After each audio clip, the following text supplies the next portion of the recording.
جا کے کینٹ کا علاقہ لگتا ہے، تو وہ جو سرینا چوک ہے وہ کینٹ کے انڈر آتا ہے. تو ادھر ہم نے اپنا ایک بینر لگایا. وہاں سویلین ایک کام کرنے والا بندہ ان کے آفس میں، اس نے آ کے وہ بینر پھاڑ دی اور پھر اس نے میرے اسسٹنٹ کو کہا کہ کرنل صاحب نے کہا تھا کہ یہ بینر پھاڑ دو. میں نے اس کو یہ پتہ نہیں تھا کہ دوسری جگہ فرا عظیم شاہ کھڑی ہے، تو میں نے اپنے اسسٹنٹ کو کہا اس سے میری بات کرواؤ. اس سے میری بات اس نے کروائی. میں نے کہا بتاؤ مجھے کون سے کرنل نے تمہیں کہا تھا کہ یہ بینر پھاڑو. میں تو تمہیں ایسے نہیں چھوڑوں گی. میں اس واقعے کی تہ تک گئی. قصور کس کا تھا؟ اس سول بندے کا. نام کس کا لے رہا تھا؟ کرنل کا. بدنام کس کو کیا؟ فوج کو. حرکت کیوں کر رہا تھا؟ وہ سول بندہ حرکت کر رہا تھا. اسی طریقے سے ہمارا ایک اور پروگرام ہو رہا تھا، بہت بڑا پروگرام. تو وہاں کے کمشنر کو میری ٹیم نے فون کیا کہ ہمیں سارا صفائی کا نظام صحیح کر کے دیں، اور یقین مانیں کہ وہ والا پروگرام بلوچ لڑکیوں کے لیے میں کر رہی تھی ایجنسی اور اپنے دفتر کے کہنے پر کر رہی تھی، کیونکہ وہ چاہتے تھے کہ ہم یوتھ کو انوالو کریں تاکہ یہ نیگیٹیوٹی سے بچیں. جب وہ میں کام وہاں کر رہی تھی تو وہاں کے کمشنر نے کیا کہا میری ٹیم ممبرز کو کہ مجھے دفتر والوں نے منع کیا ہے. اور ہم اس بات پر اتنا ہنسے کہ وہ دفتر والے تو ہمارے ساتھ مل کے کام کر رہے ہیں اور یہ اپنی نالائکی ان کے کندھوں پر ڈال کے. یہ بھی بہت زیادہ امپورٹنٹ چیزیں ہیں جو میں آپ لوگوں کو بتا رہی ہوں کہ یہ اس قسم کی حرکتیں کر کے بھی فوج کو بدنام کرتے ہیں. بہت شکریہ. یہ ان کا نوجوانوں جو سوال کیا نا، اس پہ میرا ایک چھوٹا سا سوال ہے. میں نے ایک جگہ پہ استقلال پاکستان کے حوالے سے پروگرام ہو رہا تھا، ہم افواج پاکستان کی حمایت میں پروگرام کر رہے تھے. تو میرے پاس بھی ایک سوال ذہن میں آیا کہ ہمیں بھی گارنٹی دی جائے کہ جو آج غدار جن کو قرار دیا جا رہا ہے کیا کل وہ وفادار ہوں گے؟ کیونکہ آج کے وفادار کل وہ غدار تھے، جس میں ہمارے صدر محترم زرداری صاحب بھی موجود ہیں جن کو 7 سال کی سزا بھی ہوئی. اور آپ نے ہمیں بتایا تھا کہ بھئی یہ تو 10% ہے، چور ہے، فلاں ڈمکام کا. نواز شریف کا بھی بتایا تھا آپ نے ہمیں، آپ نے سارا بتایا تھا. یہ میں نے اسٹیج پہ کھڑے ہو کے کہا ہے، میں نے اپنی ایجنسیوں سے کہا ہے، پوچھا ہے کہ بھائی ہم آپ کا احترام کرتے ہیں، افواج پاکستان کے لیے ہم سب کی جانیں قربان، ہم سب دینے کو تیار ہیں، لیکن بھائی ہمیں خدا را بتاؤ تو صحیح کہ آج جن کو تم کہہ رہے ہو، جن کو کہہ رہے ہو، کل وہ ایسا نہ ہو صدر ہمارے بن جائے اور ہم شرمندہ ہوتے پھرے. یہ سوال انہوں نے کیا تھا، یہ گارنٹی ہم سارے اوورسیز پاکستانی چاہتے ہیں. جو باتیں میں آج آپ لوگوں کے ساتھ کر رہی ہوں انشاءاللہ اس پہ میں مرتے دم تک قائم رہوں گی. اور میرا یہ میں آپ کو سیریس بتاؤں، ایون کہ میری فیملی کے کتنے لوگ ہیں. میرے بابا تو چلیں 24 نومبر کو میرے بابا کی ڈیتھ ہوئی ہے اور تقریباً کوئی 8 سے 10 دن میں ان کی فاتحہ پر بیٹھی. اور یقین مانیں کہ جب میں نے اپنے فادر کی آخری سانسیں ہاسپٹل میں دیکھی، میں وہ بھی دیکھ رہی تھی، میں ان کے ساتھ موجود تھی، ان کے سرہانے کے قریب میں دعائیں پڑھ کے ان کے کان کے اندر صورتیں پڑھ رہی تھی.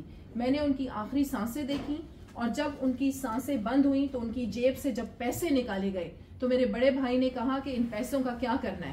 میں وہ بھی دیکھ رہی تھی کہ جب سانسیں بند ہوئیں تو وہ پیسے بھی نکال لیے گئے. میں تدفین کے لیے ان کی قبر تک ان کے ساتھ گئی. جب ان کی ڈیڈ باڈی لحد میں اتار جاری تھی تو اس وقت جو وہ کمبل ان کے اوپر تھا وہ بھی اتار لیا گیا. اسلام آباد میں بیٹھے میرے دوست مجھ سے پوچھ رہے تھے کہ فرا تم نے کیا سوچا، تم رات بھی وہاں پر تھی، تم تدفین کی، قبر تک ان کے ساتھ گئی. میں نے کہا میں نے یہی دیکھا کہ جب ان کی سانسیں بند ہوئی تو ان کی جیب سے پیسے بھی نکال لیے، جب ان کو قبر میں اتارا تو وہ کمبل بھی ان کے اوپر سے اتار لیا گیا. تو میں نے تو حقیقت سمجھ لی اس دنیا کی اور زندگی کی. تم لوگ بھی اگر سمجھ میں اپنی زبان پہ بھی قائم رہوں گی کیونکہ مجھے اپنے ملک سے محبت ہے اور میں اپنے ملک کو اس طرح پوری دنیا میں بدنام ہوتا ہوا کبھی نہیں دیکھ سکتا. نوجوان جذبوں کی سیاستدان اور سماجی کارکن ہیں، ہمیں نا امید نہیں ہونا چاہیے. اور میں تو یہ اکثر یہ کہتا ہوں کہ جب ہمارے ملک کے ہر فرد کو شعور و آگہی آ جائے گا تو یہ ہماری تقدیر بدلے گی. میں یہ بھی ان سے گزارش کروں گا کہ تعلیم کو عام کرنے کی طرف توجہ دی جائے، کیونکہ میں اکثر یہ کہتا ہوں کہ اگر آج ہم یہ کوشش کریں کہ پاکستان کا ہر بچہ پڑھے تو 20 سال کے بعد ہمارا پاکستان کا ہر بچہ بیچلر ڈگری کا حامل ہوگا. اور اب یہ ہے کہ اختتام کرنا ہے. میں یہ کتاب آپ کی خدمت میں پیش کرنا چاہتا ہوں. اگر آپ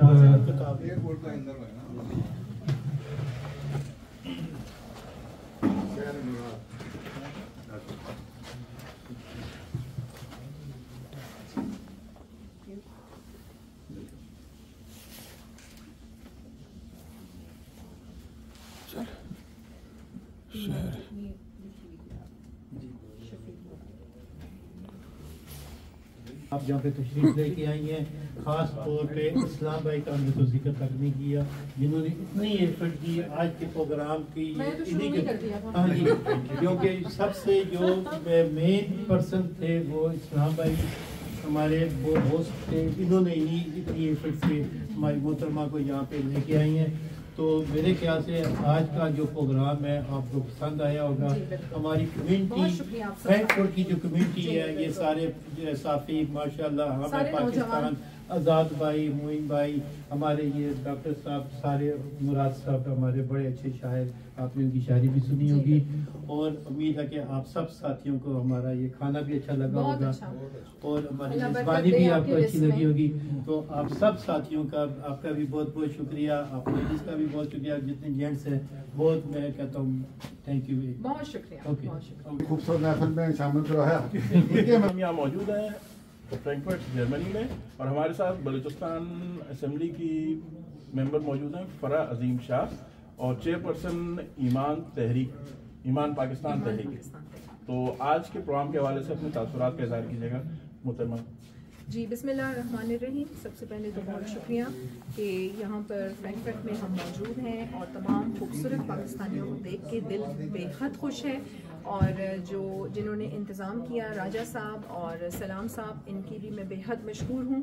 اور اس کے ساتھ ساتھ میں یہاں پر آئی تھی ایمان پاکستان تحریک کا پیغام لے کے، اور کیونکہ ہم نے دوبارہ سے اسی قوم کے جذبے کو ابھارنا بھی ہے، جگانا بھی ہے، اور ہم نے پاکستان کے لیے سب نے مل کر ایک پلیٹ فارم پر اکٹھے ہو کر پاکستان کی تعمیر اور ترقی کے لیے کام کرنا ہے.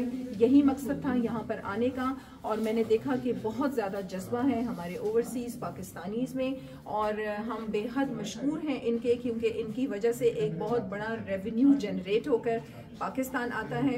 اور انشاءاللہ کچھ مسائل بھی یہاں پر ہم نے ڈسکس کیے ہیں، جو میں حکومت پاکستان سے جا کے ضرور ڈسکس کروں گی، اور ہم کوشش کریں گے کہ ہم ان مسائل کو حل کریں. بہت شکریہ. بہت آپ کو خوش آمدید کہتے ہیں، اور ایک آپ کی باتیں، آپ کی گفتگو سن کے ایک احساس ہوا کہ ایک بردبار اور ایک خوش گفتار، ایک تازہ ہوا کا جھونکا ہماری سیاست میں، اور خاص طور پہ اس صوبے میں جس کو ہمارے یہاں خاص طور پہ انٹرنیشنل میڈیا ایک پسماندہ اور ایک مطلب ایسا ملک کا حصہ جس کو الگ سے دیکھنے کے لیے باقاعدہ تیاری شروع کر دی ہوئی تھی. اور خاص طور پہ جب ہم مسایہ ملک کے لوگوں سے بات کرتے ہیں تو ان کے پاس پہلے کشمیر کے حوالے سے بات کی کوئی جواب نہیں ہوتا تھا. اب وہ کہتے ہیں کہ آپ بلوچستان کے حوالے سے کیا کریں. تو ایک تو آپ کی باتوں سے میں نے سنا تھا کہ ایک